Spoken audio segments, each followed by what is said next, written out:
Endoskopi atau kolonoskopi merupakan pemeriksaan rongga tubuh menggunakan endoskop yang digunakan untuk diagnosis atau penyembuhan. Teknik ini menggunakan serat atau fiber optik dan teknologi video sehingga keseluruhan struktur tubuh dapat diperiksa secara keseluruhan. Endoskopi pertama dikembangkan pada tahun 1806 oleh Philip Bonzini di Mainz dengan pengantar dari lampu konduktor iaitu untuk pemeriksaan dari rektum hingga uterus dan rongga tubuh manusia. Penggunaan lampu elektrik merupakan langkah besar dalam peningkatan teknologi endoskopi. Lampu eksternal pertama ini mampu memberikan cukup pencahayaan untuk memungkinkan pemeriksaan keseluruhan rongga anggota badan manusia.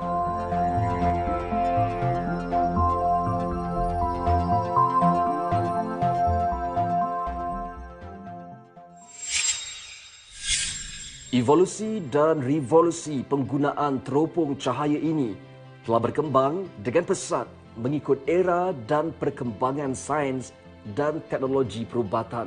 Kini, penggunaan endoskopi telah mengurat langkah kemodenan dengan adanya fuse kolonoskopi. Jadi, apa kelebihan endoskopi spektrum penuh atau fuse kolonoskopi ini? Mari ikuti Inomedik untuk merungkai teknologi ini.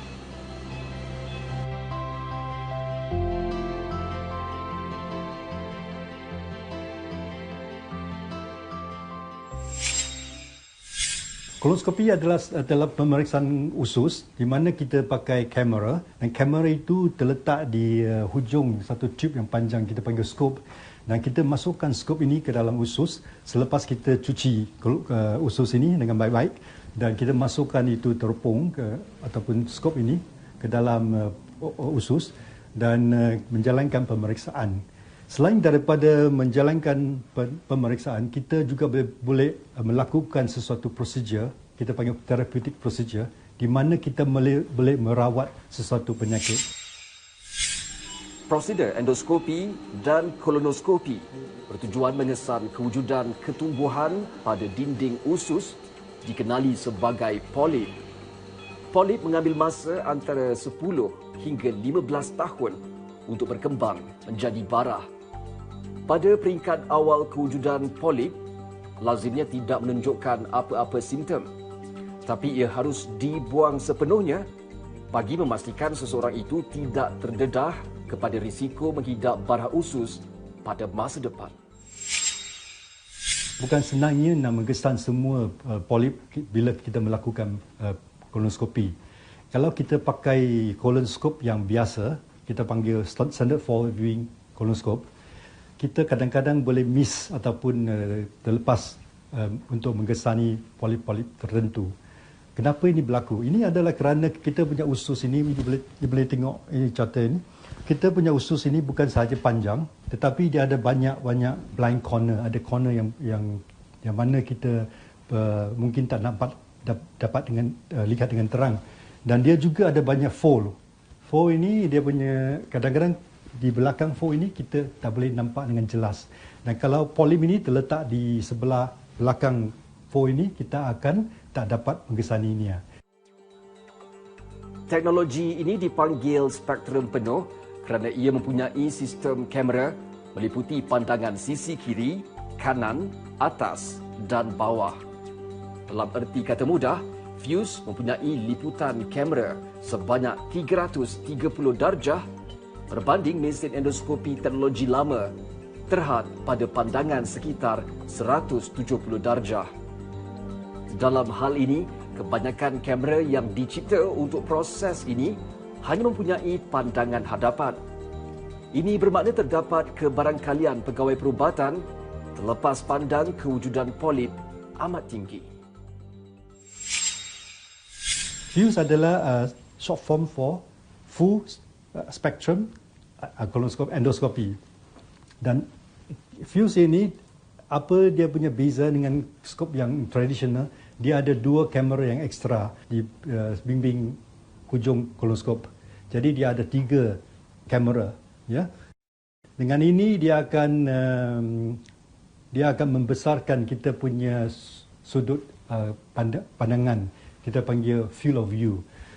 Conventional scope ataupun standard forward viewing scope yang biasa, dia punya sudut pandangan adalah lebih kurang 170 degree. Tapi kalau kita pakai fuse, dia punya sudut pandangan dibesarkan menjadi 330.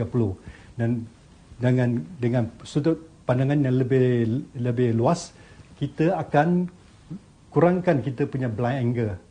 Jadi kita senang nak nampak tempat-tempat yang susah kadang-kadang dinampak melalui diusus melalui skop yang konvensional.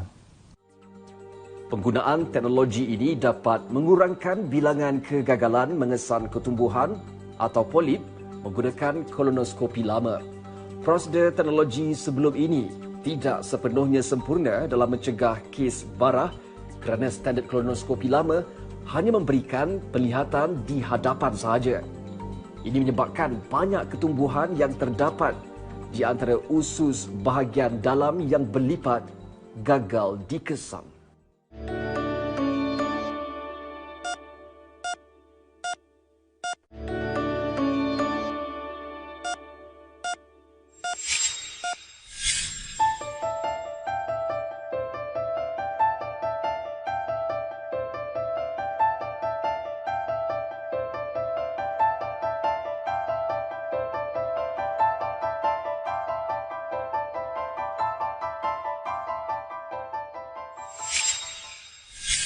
Tube fleksibel dilengkapi kamera dan mempunyai 3 saluran cahaya yang dihubungkan dengan kamera. Ia ibarat mendukung kapasiti 3 skop dalam satu peralatan. Jika sistem endoskopi konvensional, polip yang kecil terselindung di bahagian usus yang tidak kelihatan. Jadi melalui penggunaan fuse ini, kita boleh mengenal pasti kawasan polip lebih tepat. Sifat tube yang fleksibel itu membolehkan ia melalui dan melihat permukaan usus kecil dan besar yang tidak sekata serta berlipat-lipat. Secara purata, manusia mempunyai usus sepanjang 189 cm. Ini adalah fuse. Boleh nampak daripada diagram ini, dia ada kamera di depan dan kamera di kedua-dua belah. Ya, jadi dia ada 3 kamera. Dengan kamera yang ekstra ini, dia akan memberi kita sudut pandangan yang lebih luas sebanyak 330 degree. Dan ini dalam skrin dia akan beri satu pandangan yang lebih luas macam panoramic view, tiga skrin. Jadi ini banding dengan conventional scope. Conventional scope ada satu skop di depan dan dia akan memberi kita sudut pandangan yang sebanyak 170 degree, dan ini kadang-kadang kita punya pandangan itu terhad. Jadi blind angle itu akan lebih besar daripada fuse scope. Dan ini adalah penting kerana ini kalau kita menjalani pemeriksaan kolonoskopi menggunakan skop yang tradisional, kadang-kadang polip kalau terletak di tempat blind angle sini, dia akan terlepas. Ya? Kita tak dapat mengesani ini. Malahan, tetapi kalau kita pakai fuse dengan sudut pandangan yang lebih luas, kita boleh mengesani polip ini dan boleh membuangkannya. Ini adalah advantage yang paling besar memakai fuse dari segi mengesani polip. Fuse berupaya menyediakan rakaman video, slide image, dokumentasi maklumat doktor, kemasukan maklumat pesakit dan bahan cetakan. Ia turut dihubungkan dengan perisian laporan endoskopi atau ERW untuk penyimpanan data sistematik dan boleh dipindahkan kepada pemacu pena dengan mudah. Teknologi ini mempunyai kombinasi program canggih dan sophisticated. Fuse telah ditetapkan untuk menerima gabungan pelbagai isyarat video definisi tinggi atau HD untuk menterjemahkan paparan yang dilihat pada monitor julat tinggi 4K. Bila pesakit sudah tidur, kita akan masukkan skop ini daripada hujung dan naik terus ke dalam usus. Dan pemeriksaan ini seperti saya terangkan tadi ambil masa lebih kurang 20 minit dan kita akan memeriksa seluruh usus sampai ke cecum. Proses mengeluarkan polip biasanya tidak melibatkan pembedahan. Polip yang ditemui semasa ujian saringan boleh dibuang sepenuhnya semasa prosedur endoskopi. Dalam hal ini terdapat pelbagai teknik penyingkiran boleh digunakan. Antaranya ialah menggunakan wayar gegelung forcep yang dihubungkan pada tiub fleksibel yang menjadi komponen penting mesin endoskopi. Wayar gegelung ini akan dijerutkan pada ketulan polip dan diketatkan sehingga polip tertanggal. Satu lagi proses ialah menggunakan arus elektrik. Kolonoskopi ini adalah salah satu prosedur yang invasif. Maksudnya kita memasukkan sesuatu instrumen alat ke dalam badan kita. Dan semua invasive procedure ini memang membawai risiko. Apa risiko yang penting yang boleh dikaitkan dengan kolonoskopi? Ialah perforation. Kita boleh pecahkan kita punya dinding usus masa pemeriksaan. Ya. Kadang-kadang ini boleh berlaku istimewanya kalau kita melakukan sesuatu rawatan, prosedur rawatan. Contohnya bila kita melakukan polipektomi di mana kita potong polip ini adalah satu surgery, tapi surgery ini dilakukan melalui skop kolonoskopi. Sebab itu kita tak ada daripada luar kita tak nampak apa-apa, tapi dia memang satu jenis surgery. Surgery ini membawa risiko kita boleh memecahkan dinding kolon ini. Dan bila ini berlaku, kadang-kadang pesakit ini mungkin perlu surgery untuk repair. Ya. Salah satu lagi risiko yang berkaitan dengan kolonoskopi ialah berdarah. Bila kita membuat polipektomi di mana kita potong itu polip, memanglah ada risiko dia kadang-kadang boleh berdarah. Ya.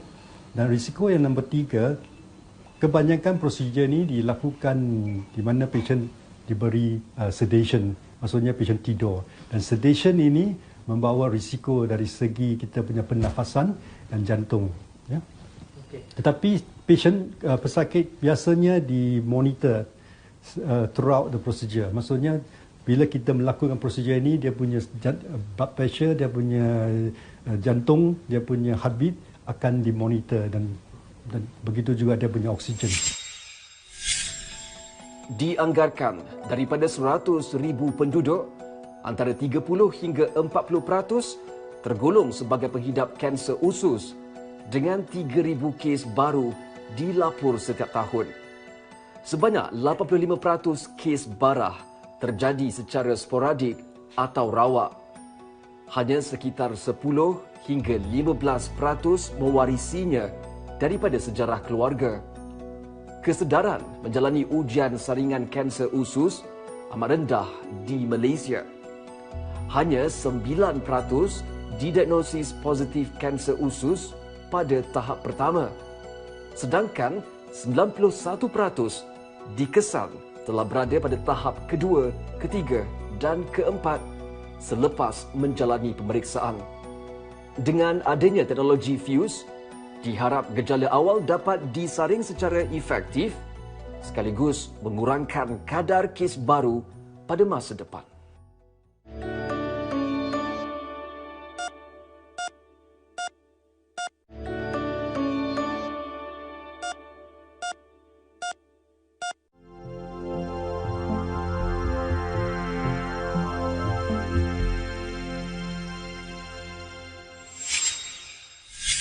Endoscopic ultrasound atau kata nama pendek EUS merupakan satu prosedur endoskopi dan ia merupakan gabungan teknologi endoskopi yang bermaksud pemeriksaan video ke dalam organ dalaman badan seperti esophagus, perut dan usus dan ia digabungkan dengan teknologi ultrasound yang akan memberikan gambaran organ yang berada di luar sistem pencernaan.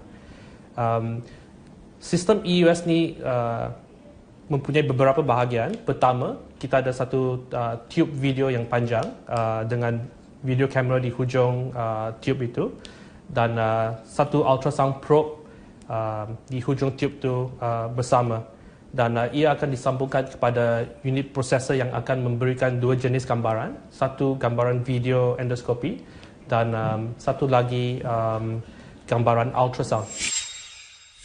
Dikenali sebagai endoskopi ultrasound atau EUS, teknologi ini baru bagi dunia perubatan Malaysia, tetapi menjanjikan diagnosis yang lebih tepat untuk pesakit. Walaupun bunyinya ringkas, teknologi baru ini memerlukan tahap kemahiran tinggi untuk menjalankan prosedur dan meneliti maklumat yang diperoleh.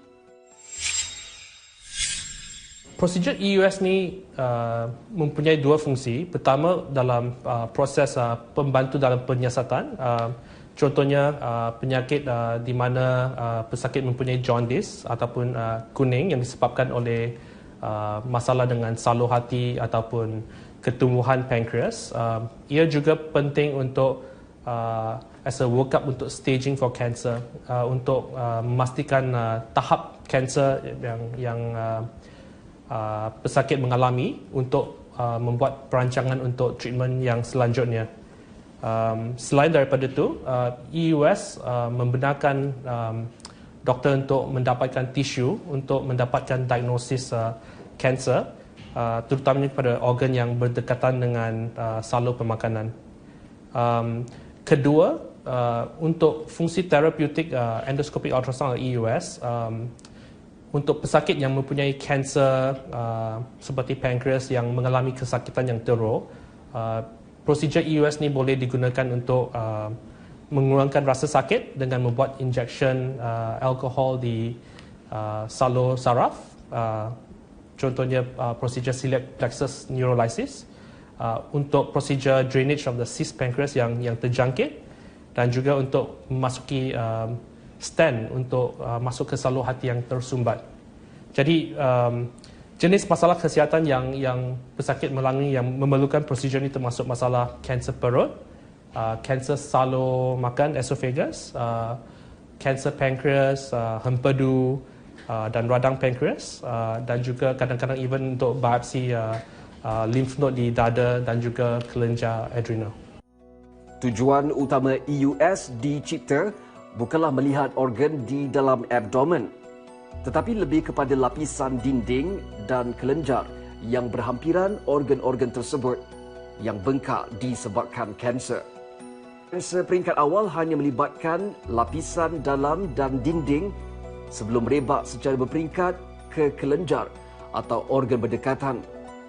Kaedah sudah ada tidak dapat melihat kanser di peringkat paling awal bila mana ia hanya melibatkan lapisan dinding dalam salur penghadaman.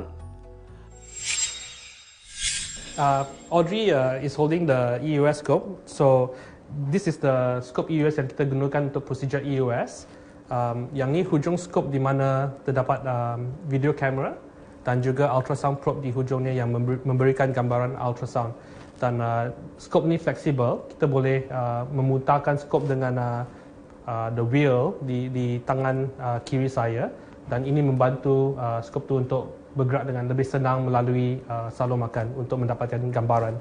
Dan di sebelah ni is the machine EUS yang kita gunakan, the processor untuk mendapatkan gambar EUS. So yang ni gambaran ultrasound yang kita dapat semasa prosedur, dan apa yang kita akan the aim for the procedure sekarang ni untuk mengambil biopsi daripada lymph node di bahagian dada yang berdekatan dengan salur esophagus. Kalau kamu boleh tengok di sini, yang ni jarum yang kita gunakan untuk masuk ke lymph node yang bengkak di dada untuk mengambil biopsi. Jadi all this is done real time, and you can actually see the salur darah besar dengan jantung di bahagian bawah yang actually is still pumping. So with the ultrasound we can actually avoid all the major blood vessel untuk mengurangkan risiko pendarahan. Namun teknologi imbasan ini tidak dapat mengesan luka kecil pada organ kerana sukar mencapai organ yang berada jauh di dalam abdomen dan dikelilingi organ lain. Bagi mengatasi masalah ini, kaedah endoskopi dan ultrasound digabungkan untuk memanfaatkan kelebihan kedua-duanya. Endoskopi ultrasound iaitu EUS menggunakan endoskop untuk memasukkan kamera, probe ultrasound dan jarum biopsi secara serentak pada hujung endoskop.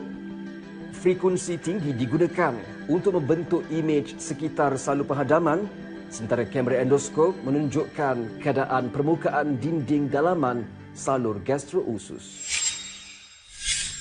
Bagi pengawal prosedur EUS, keputusan yang paling penting yang kita harapkan daripada prosedur EUS, pertama, untuk mendapat diagnosi yang tepat tentang penyakit pesakit. Kedua, untuk penyakit kanser, yang paling penting kita akan membantu dalam membuat staging untuk kanser yang dialami supaya kita boleh membuat plan untuk rawatan selanjutnya untuk pesakit. Sebab ada setengah kanser yang tahap advance di mana pembedahan mungkin bukan treatment option anymore. So EUS will help to try and come to that diagnosis as well. Ketiga, untuk mendapatkan tisu untuk diagnosis. Teknologi terkini ini membolehkan doktor membuat pemeriksaan lebih mendalam keadaan sistem penghadaman pesakit dan juga organ-organ berhampiran. Dengan EUS, kedudukan probe ultrasound di dalam esofagus, perut atau usus boleh dikawal untuk mendapatkan imej imbasan terbaik struktur sekeliling.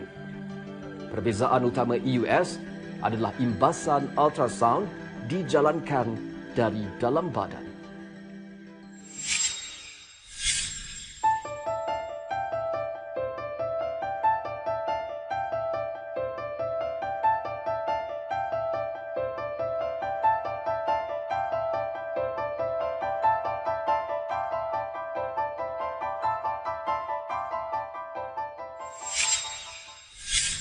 Implan gigi ataupun istilah lainnya yang disebut gigi tanam ataupun gigi palsu kekal sebenarnya adalah satu skru daripada logam yang diletakkan ke dalam rahang mulut.